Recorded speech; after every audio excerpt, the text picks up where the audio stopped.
Welcome to the Headway Memo, where we get geeky about business.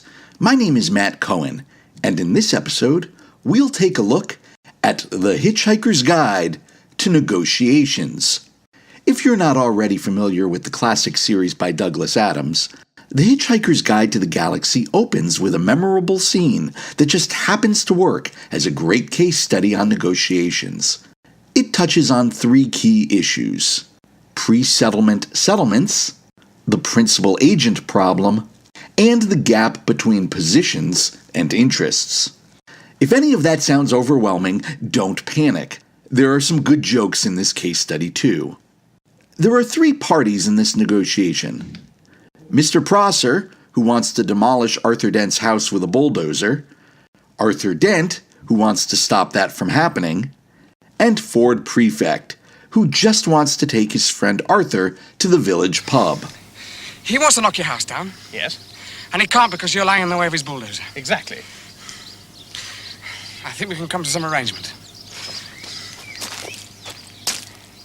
Excuse me. Hello? Yes? Has Mr. Dent come to his senses yet? Can we for the moment assume that he hasn't? Well, Can we also assume that he's going to be staying there all day? so? So, all your men are going to be standing around here all day doing nothing. Could be, could be. Well, if you resign to doing that anyway, you don't actually need him to lie there all the time, do you? Not as such, no.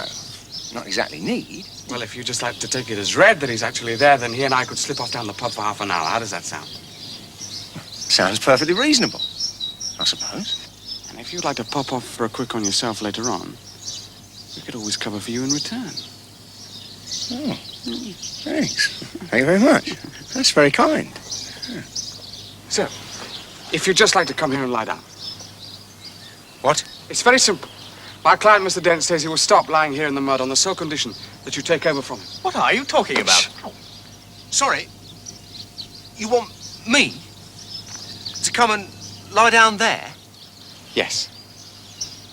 in front of the bulldozer Yes. instead of Mr. Dent? Yes. In the mud? In, as you say, the mud. In return for which, you will take Mr. Dent with you down to the pub. Yes. Promise? Promise. Come on, Arthur, get up. Let the man lie down. Thank you.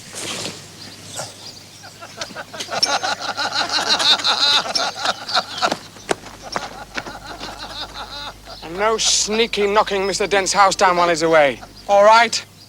The slightest thought hadn't even begun to speculate about the merest possibility of crossing my mind. Let's review that negotiation. Here's what went right.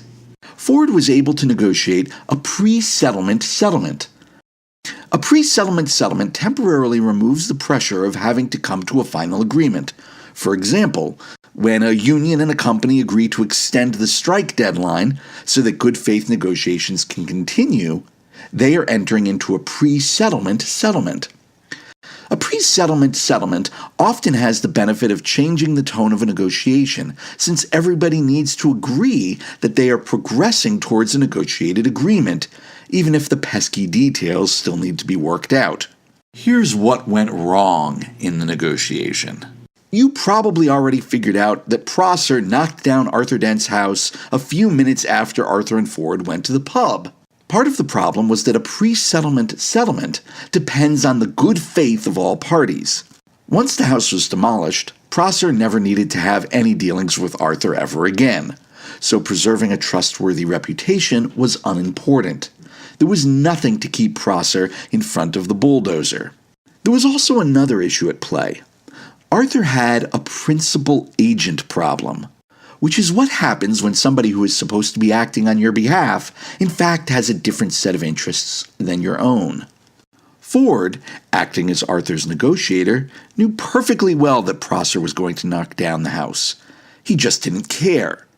Ford only cared about his own goal of getting Arthur to the pub as quickly as possible so they could both drink large quantities of beer. Under all normal circumstances, you never want an agent who puts their self-interest above your own interests. However, in this case, it actually worked out well for Arthur. What Arthur didn't know was that it didn't matter what happened to his house, since the entire planet Earth was about to be vaporized out of existence. Furthermore, going to the pub with Ford allowed Arthur to become one of only 2 human beings to escape the destruction of the planet. This entirely unrealistic and unlikely scenario does highlight a very real and common situation. There is often a gap between our stated positions, such as not wanting your house to be bulldozed, and our real underlying interest, such as needing a place to live.